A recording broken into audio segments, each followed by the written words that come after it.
Армысыздар, құрметті IT тірлік журналының оқырмандары. Бүгін бізде студияда блогер, журналист деп айтуға да болады. Дінмұхамед Зиядин немесе Қисық. Қош келдің. Рахмет. Аз-маз өзің туралы. Енді негізі интернет саласына кезінде исі аузыма бармайтын замандарда бағзы сол кездерде мен мүлдем осы салада жүремін, интернет журналистикамен айналысамын, болмаса СММ-ге келемін, интернет жарнамаға бас сұғамын деп ойламайтынмын. Бұл қай жылда? 19 ғасырда? Ол сол 19 ғасырдың аяғы 2009 жылда шыққан. Сол кездерде мен жұмысқа кірген медиа журналистика орталығында Асхат Еркінбай сабақ беріп жүрді. Сол кезден бастап қызығушылығым оянды, бірінші қазақ блогерлеріне қосылдым. Одан кейін сол қазақ блогерлерінің деңгейі өсіп, біреулері бизнеске кетіп жатыр, біреулері таза техника жағынан маманданып жатыр, өзгелері шығармашылық жолмен, креативпен, дизайнерлікпен алысып жатыр деген сияқты. Сөйтіп бір ауыл, бірнеше ауыл болып жатыр. Енді осы ауылдардың ортасында әлгі байдан шыққандар қайда барады дегендей жүгіріп жүрген жайымыз бар. Қазір сол медиа журналистика орталығында жоба менеджермін, Чеснока диджитал агенттігінде. Ол жерде де жарнамамен айналысамын. Сонымен қатар Киностан KZ жобасының авторы ретінде біраз енді соған атсалысып жүрмін. Автор әлде коавтор? Біз Ернар Бекенов екеуміз облыста бөлісіп алған кезде лауазымды. Мен автор, ол басқарушы. Бастық па? Бастық, ол қабағын түйіп кішкене айғайлайтын бар. Мен енді былай сырттан қарап үлкен бір ірі мақалалар жазып деген сияқты. Сосын Киностан СММ-мен. Қайдансың өзің? Өзім Алматы облысында жүзімі бар, сосын сарқарамасы бар, түрген десең ел бірден түсінеді, сол жерден, сол аймақта туып өстім. Енді қазір интернет журналистикаға бет бұрдың, солай ғой? Иә, қазір интернет журналистикаға бет бұрғаныма 1-2 жыл болды. Содан бері осы бағытта бірнеше жобалармен айналыстым, тренингтер өткізіп жүрмін. Қазір сол. Ол не бұл интернет журналистика деген? Бұлай дәстүрлі журналистика дейміз бе, кәдімгі жұрт білетін бағыттан айырмашылығы қандай? Шын мәнісінде енді интернет журналистика міне мынау, басы мынау, аяғы мынау, белі мынау деп көрсететін бір нақты ережені халықаралық ассоциация мөрін басып, үстінен түкіріп қолын қойған ондай бір нақты ереже жоқ.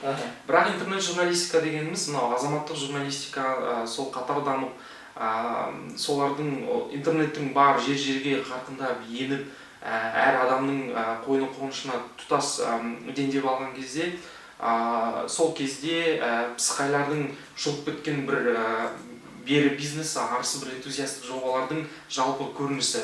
Қай жердегі көрінісі? Интернет журналистика дегеніміз кәдімгі, мен өзім былай түсінемін, дәстүрлі бұқаралық ақпарат құралдары, ол телевизия, ол яғни электрондық ақпараттық құралдар, телевизия, радио, ол газет, журналдар. Осы дәстүрлі бұқаралық ақпарат құралдарының интернет аудиторияға, интернеттің ережелеріне, интернеттің технологиясына бейімделе отырып қалыптасқан түрі. Яғни ақпарат таратудың интернеттік әдісі былайша айтқанда. Түпкі миссия бір ақпарат тарату. Бірақ оны жеткізу жолдары интернеттің спецификасына байланысты. Жаңа технологияны пайдалана отырып жеткізеді. Иә. Ол интернетті қазір мысалға жаңа медиа дейді, мультимедиа дейді. Яғни осы мультимедианың мүмкіндіктерін барынша пайдалана отырып, сондай толыққанды интернет журналистиканың редакциясын қалыптастыруға болады қазір. Бірақ өкінішке орай дәл Қазақстанда, қазақ тілінде сондай бір толық мәнді редакция өзім байқай алмай отырмын. Себебі бізде интернетке келген күннің өзінде сол дәстүрлі бұқаралық ақпарат құралдарының форматынан шыға алмай қалып жатады. Ол дегеніміз SEO оптимизацияға бейімделмеген, интернет оқырмандардың ерекшелігіне бейімделген тақырыптар, ол лидсіз, ешқандай лид жоқ, төңкерілген пирамида әдісін қолданбаған мақалалар, ұзыннан ұзақ, көкке тұзақ қағазға бастырып терезеге тұтып қоятын массаж кірмес үшін сондай ұзыннан ұзақ мақалалар, материалдар. Осының бәрін егер бейімдеп, тұрақты түрде бір тренингтер ұйымдастырып, жалпы журналистерді, қазір өздерін интернет редакциямыз деп санайтын журналистерді, меніңше сауаттылық тұрғысынан меніңше қаттырақ дамытып, олардың біліктілігін арттыру керек деп ойлаймын. Жалпы осы мультимедиалық сана немесе ойлау қабілетін қалыптастыру туралы не айтасың? Мультимедиа деген кезде біздегі қазақ интернет журналистері, олар былай түсінеді, мультимедиа дегеніміз ол фото, видео, мәтінді араластыра отырып, мысалға беру, иә. Бұлай түсінгендерінің өзіне мен кәдімгідей риза болып қалып айтсам, иә, ол видео, фотоны араластырып беруді солай ұсынуды тұтынушыға, оқырманға, соны біледі деп. Шын мәнісінде, сен мультимедиалық форматтарды пайдаланудан бұрын, видеоны, фотоны, инфографиканы, өзге де түрлерін пайдаланудан бұрын, сенің бірінші мультимедиалық ойлау қабілетің болу керек. Мультимедиалық ойлау қабілеті, мультимедиалық сана дегеніміз не? Мәселен, мына жаңа алаңда Наурыз думанға байланысты бір шара болып жатыр. Сен интернет журналистің, редакция сенің қолыңа фотоаппаратын ұстатып, ноутбугыңды арқылы келдің осы жерге. Рюкзакты журналистің. Келдің, шара өтіп жатыр. Сен бұл жерде стандартты түрде ойламау керексің. Яғни, мен қазір бірінші суретке түсіріп алайын, сосын видео жазып алайын, содан кейін диктофонмен жазып алайын, содан кейін редакцияға келейін, отырайын, кодировать етейін, суреттерімді өңдейін деп, бұлай емес. Сен біріншіден қай ақпаратты барынша бірінші тез жеткізе аласың. 10 сурет шартылдатып түсірдің ба, сол жердегі жаңа камераның мүмкіндігімен болмаса тез ноутбугыңды арқалап, бірден салып жіберіп, фоторепортаж қылып. Одан кейін видео саған өңдеу тезірек па, мәтінді өңдегенге қарағанда. Видеоңды алда 2-3 минуттық видеоңды 1 минут 40 секундтық видеоңды алда оны салып жібердің, барынша тездетіп. Одан кейін асықпай, болмаса кішкентай жаңалығыңды іліп жіберді, кешке жақын асықпай отырып көлемді мақаланы жариялау. Не мультимедиалық ойлау қабілеті дегеніміз осы.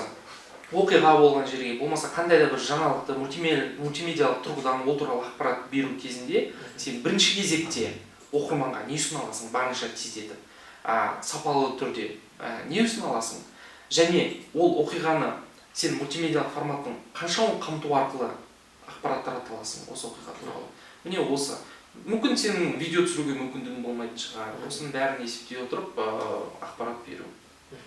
Жаңа бір сөзіңде мақаланы төңкерілген пирамида форматында ол сәл кішкене толығырақ айтсам болады. Бұл енді төңкерілген пирамида дегеніміз бізге біраз болды келгеніне, қазір мен өзім қуанамын. Жалпы қазақ журналистикасында, оның ішінде интернет журналистикада, телевизияда кеңінен қолданылып жүр. Бұл жалпыдан жалпыға принципі. Бұрын қарапайым пирамида болатын. Яғни бірінші кіріспе, Алтайдан Атырауға дейінгі ұлан-ғайыр кең байтақ өлкені мекендеген қазақ бабамыз осы уақытқа дейін өздерінің зейнеткерлік жасын 63-ке шығатын ойлап бет деген сияқты мысалға өстіп басталады да, ең соңында нақты сол зейнетке 63-ке шығамын ау деп ойбайлап қалған бір әжеміздің оқиғасын ең соңына келтіреді. Төңкерілген пирамида керісінше жалпыдан жалпыға. Бірден жаңағы мысалға Қанипа әжейдің оқиғасымен бастап кетесің. О, әжей міне бір жылдан кейін, апай бір жылдан кейін шығам деп отыр еді зейнеткерлікке. Заң не қабылдана ма, қабылдамай ма деп әрі-сәрі болып тұр, соны ойлап алаңдайды. Денсаулығы болса анау. Деп келесің осыны мемлекет көлеміндегі масштабқа айландырып жібересің. Міне осы төңкерілген пирамида бұл оқырмандарды, көрермендерді сюжетіңе, мақалаңа алып кетуіңе, өйткені ол қарапайым қатардағы көрерменнің басындағы оқиға, басқаларында басында болуы әбден мүмкін. Біреудің проблемасы біреуге қызық, сондықтан бұл осындай әдіс. Енді осы жаңағы мультимедиа туралы әңгімені жалғастырсақ, соның бір көрінісі ретінде инфографикалар пайда болып жатыр. Инфографика біздің кеңістікте, Қазнет кеңістігінде қаншалықты дамып жатыр, немесе қазақ сайттарының ішінде инфографиканы қолданып жүргендер бар ма? Қазақ сайттарының ішінде мен инфографиканың қарабайырлау түрлерін кездестіремін. Ол диаграммалардан бастап түрлі жаңа анау шелпек түрде берілетін, болмаса ұзын ғимараттар секілді берілетін сондай бір инфографикадан бастап, қарапайым бір адамның сол басын сызып қойып, соның басы мынау, кеудесі мынау, қолы мынау деген сияқты сондай бір қарабайырлау инфографикалар кездестіремін. Ал шетелдегі мынау мәселен РИА Новости беретін, болмаса өзге бір ресурстар беретін инфографикаларды сондай бір үлкен болғанда ол жерде міндетті түрде 99 түс, 32 суреттің болу міндетті емес, ең басты креативті, қарапайымдылық. Яғни инфографика дегеніміз өзінің мақсаты сол ғой. Адам бір бет оқып алатын ақпаратын, естігісі келмейтін ақпаратты көріп алатын. Ондай бір сондай бір креативті инфографикаларды өз басым мүмкін көзімше ел басқан шығар, өзім әлі кездестірмедім шынымды айтсам. Сол. Жалпы менің ойымша мультимедиалық журналистер аудиторияның үш категориясын бірдей қамту керек деп ойлаймын. Олар аудиалдар, олар визуалдар, олар кинестетиктар. Аудиалдарымыз, визуалдарымыз ұқсайды, яғни олар аудиалдар құлақпен тыңдап тез қабылдайды, визуалдарымыз көзбен көріп тез қабылдайды, кинестетиктар олар сипаттап отырғанын жақсы көреді ол жағынан.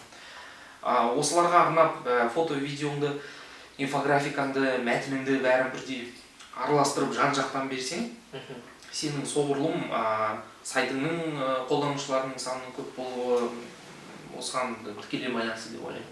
Енді осы сұрақтың заңды жалғасы ретінде бір сұрақ келіп отыр.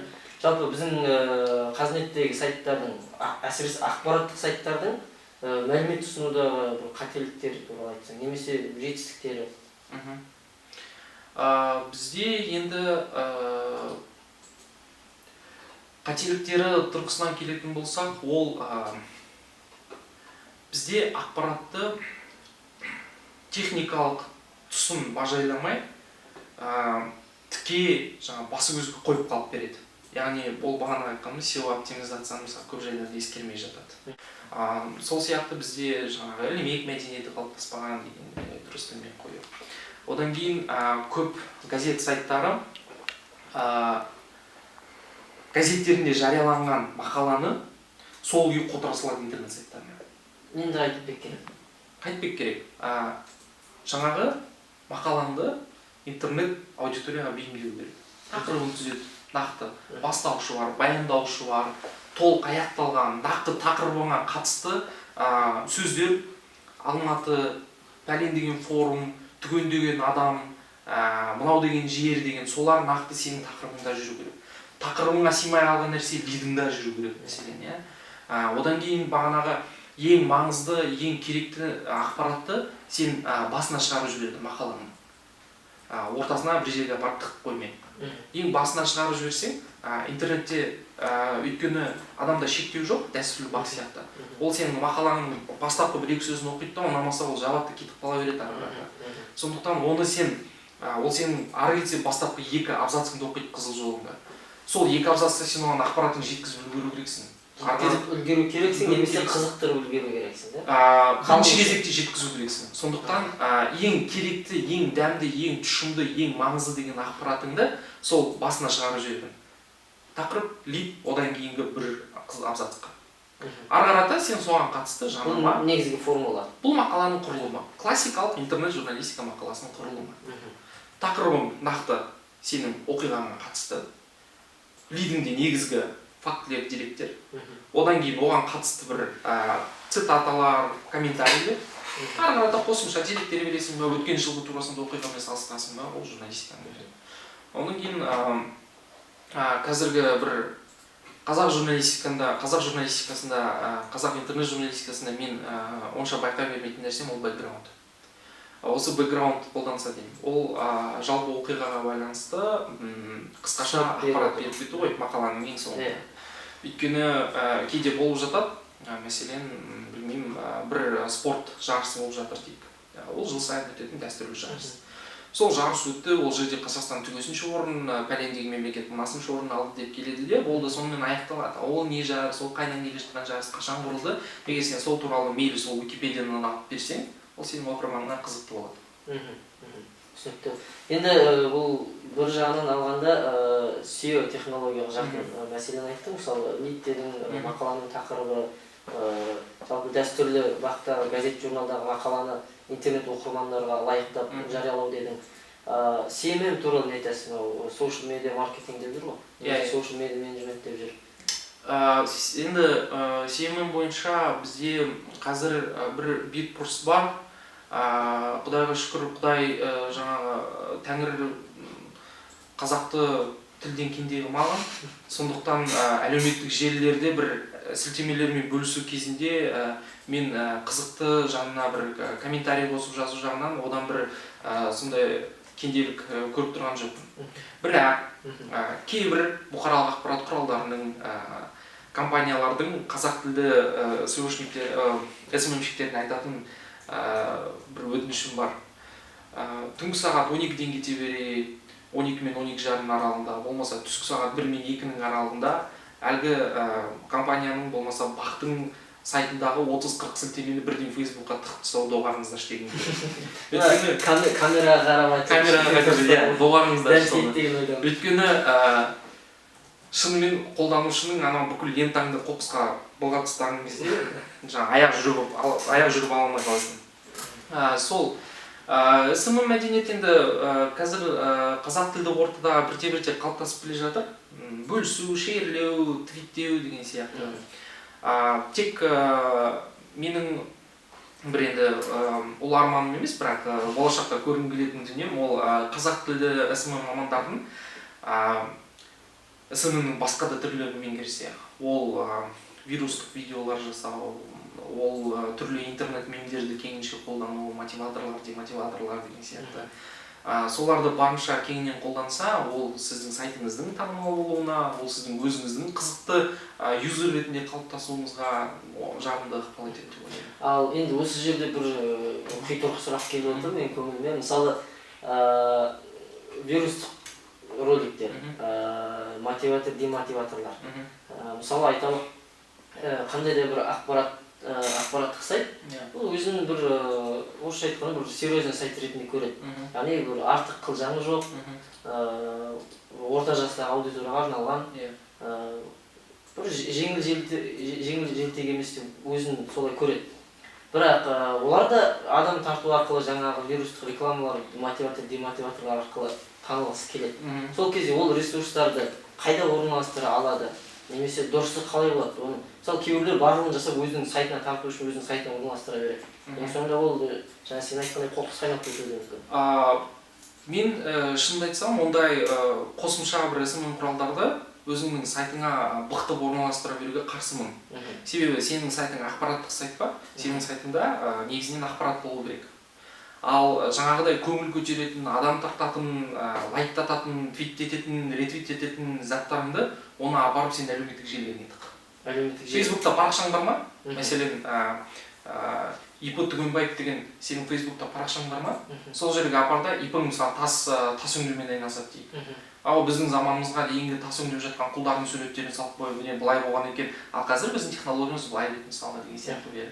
Болмаса жаңағы бір жерде тас өңдеп жатқан бір үлкен тас өңдеп жатқан бір құрылыс тобына үлкен бір тас құлап кетіп, әр жердің 5-6 тауын жаншып кетті де. Сен соны жазып қой, мысалға, сондай бір қосымша ақпараттармен бөлісіп қаптата бермей, өзіңнің сайтыңның сілтемесімен ғана емес.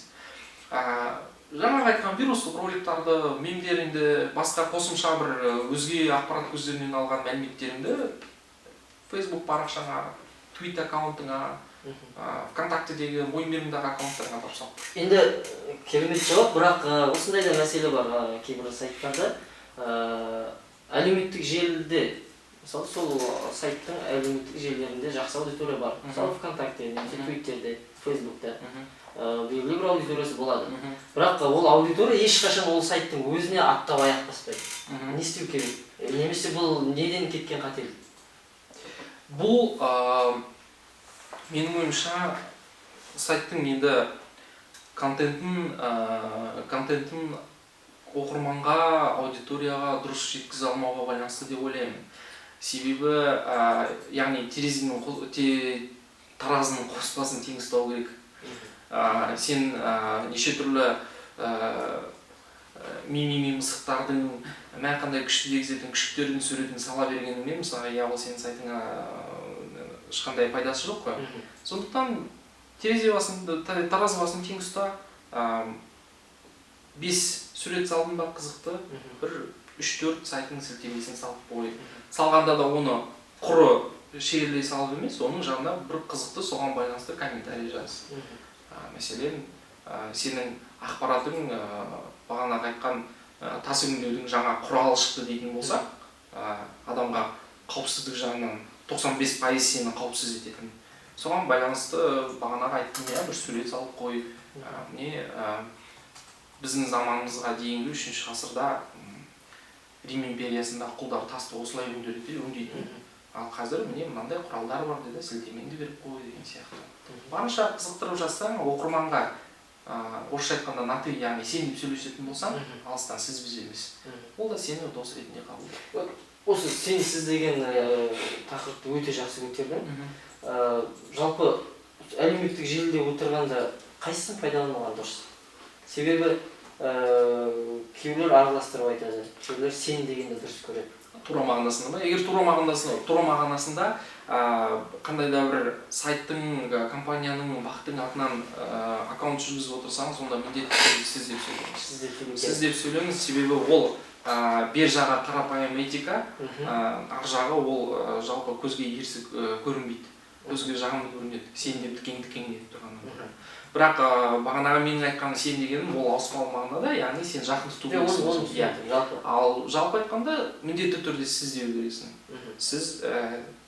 Сізге рахмет, сіз кешіріңіз, сізге мынаны ұсынамыз. Енді осы әлеуметтік желілер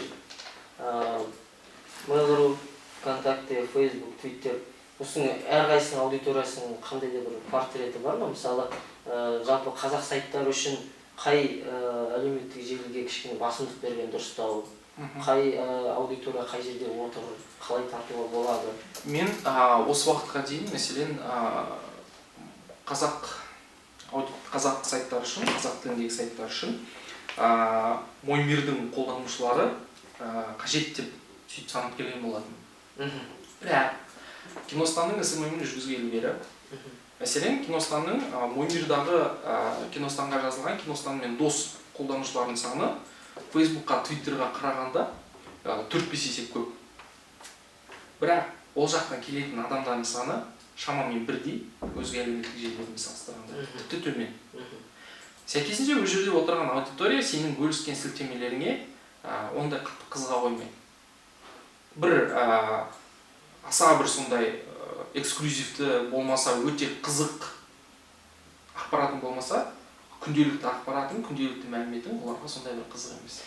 Жалпы осы сөзің алдында, осы үрдісті мен де байқадым. Олар неге осы Mail.ru-ның агентінде отырған, жалпы сол әлеуметтік желіде отырған тұтынушылар неге сілтемеден ары қарай өтпейді? Мысалы, Маңғыстауда болып жатқан оқиғалар бар ғой. Сол кезде мен өзім блогымда Маңғыстауда не болып жатыр деген пост жаздым. Мен тақырыбы солай. Бірақ енді оның жауабы келген адам қызығып кіру керек қой, не айтып жатыр екен деп. Бұл сілтемесін қойсам, ол әлгі менің достарым сілтемеге өтіп мақаланы оқудың орнына маған жауап беріп жатыр. Маңғыстауда осындай болып жатыр деп. Мысалы басқа әлеуметтік желіде ондай емес. Ондай да болды. Мен өткенде Түнгі сыр деген ба, бір фильмнің ақпаратын лақтырсам, біреу маған жауап жетті, жынысың ба, түн емес күндіз ғой деп. Сондай да, ол енді білмеймін, оның сондай бір феномен. Mail.ru феномен. Ол сол жерде отырғандардың жас ерекшелігіне байланысты. Бірақ жас ерекшелігі не дейсің, 20-25-ге келіп қалған көбісі мысалы қолданушылар. Енді түсінбедім. Мүмкін біздің ұсынып отырған ақпаратымыз олардың тұтынатын дәрежесінде емес шығар. Ол жағын енді білмедім. Бірақ мені бір қуантатыны келіп жатыр. Кешігіп келіп жатыр, бірақ әйтсе де келіп жатыр. Соларды енді сол жерде жүрген ата сақалымыз, аузымызға шыққан көк сақал, қара сақалымыз бәріміз жауып, соларды енді барынша тәрбиелеуге тырысуымыз керек. Сен бұл жерде қазақ әріптерін оқи деген секілді. Капслокпен жазба. Капслокпен жазба. Олар жазалау керек пе? Олар қатаң жазалау керек. Сосын Twitterдегі unfollow деп статистикаға тіркеліп қоятындар бар ғой. Бүгін мені 3 адам фоллоу Үш адам жасап, оқиды. соларды қатай жасала керек. Осы солар келіп жатыр. Соларға енді қазір сондай бір Facebook пен Twitter'ның бұрыннан қалыптасқан мәдениетіне енгізу керек. Олардың мәдениетіне кіріппейміз. Әйтпесе олар сан жағынан алып кетуі мүмкін. Сан жағынан. Сол, егер сол жағынан бәрі жақсы болса, олар түсінсе, сол сапаларын көтерсе сәйкесінше, онда болашақта осыған байланысты. Енді Моймир жеке әлеуметтік ретінде меніңше ол жердің сапасы арта қою менің ойым жеке ойым не қайғы. Сонымен менің сұрағым жауап ретінде жалпы әлеуметтік желінің ішінде бір рейтинг қойып берсең, бірінші жалпы SEO-мен бастаған қандай да бір сайт ақпарат көзі қай әлеуметтік желіден SEO-мен жасап бастаған дұрыс? Қазақ тіліндегі ресурс менің ойымша ол төртеуінде бірден жүргізу керек. Фейсбукте де, Твиттерде, ВКонтактені де, Моймирді де. Себебі Фейсбук пен Твиттердің өзінің аудиториясы бар. Яғни арғы бергіні білетін, сенің мақалаңа қызығушылығы бар, келіп сілтемеңе еріп келіп оқитын адамдар ол жерде жетерлік. Тек қызықтыра біл. ВКонтактеде көбінесе енді қала жастары, орыс тілді жастар деп жатады. Бірақ сонда да болса ВКонтактедегі пабликтар, қазақ тіліндегі неше түрлі пабликтар түрлі мемдар жасайтын деген сияқты. Солар танымалдылыққа ие және олар өте сапалы қызық контент жасайды. Мен мысалы өзім олар қарап, ылғи лайктап шейлетіп отырамын. Сондықтан сол жердегі қолданушылар үшін ВКонтактені айналып өту күнә болар еді. Моймирда, менің ойымша, Моймирға келгенің бұл болашаққа салынған инвестиция сенің. Себебі Моймирда құлағына сіңіре берсең, бір жерде болмаса, бір қолданушы болмаса, бір қолданушыға сілтемеңді көрсетіп отырсаң, ол мейлі қазір сен сілтемеңмен кірмей қойсын. Бірақ ертең ол Твиттерға келгенде, бірақ ол ертең Фейсбукқа келгенде, бір көрген біліс, екі көрген таныс, сенің ресурсыңа деген оның қызығушылығын артуына қосымша себеп болуы мүмкін. Сондықтан қазақ тіліндегі ресурс, меніңше осы 4 ресурсты қатар қолданған жөн. Керемет. Осы жерден Ернар екеуміз бастаған жобаға оралсақ, Киностанды бастадыңыздар. Ой қайдан келді? Ой дегенде енді таңғы сағат 5-6 шамасында илхан мезгілі кезінде жаңағы шолпан көрінген кезде деген сияқты емес. Мен өзім осы киноға қызығушылығым оянып, шатып бұтып бір рецензиясы мақтар жазып жүрдім, қазір қарасам күлемін аллаға. Бұл кезде бәріміз топырлап ұрып көрсете жүрген едік қой. Содан кейін Ернардың бір юкозасы айтып бар екен қатты. Содан киноға байланысты. Көп айтып Ернар ренжіп қалады. Жақсы. Кесіп тастайсың ғой. Содан кейін Ернар екеуміз отырып бір сайт бастасақ дедік. Сайттың атауын не қоямыз деп жүргенде Асхат екеуміз Киностан қойыңдар деді. Болды деп Киностан деп содан Садық Шерімбек Қарасақал бір сайтты жасап берді, құрып фундаментті қойып балшықтан құйып берді. Сол сайтта бір жарым жылдай тұрдық сол үйде.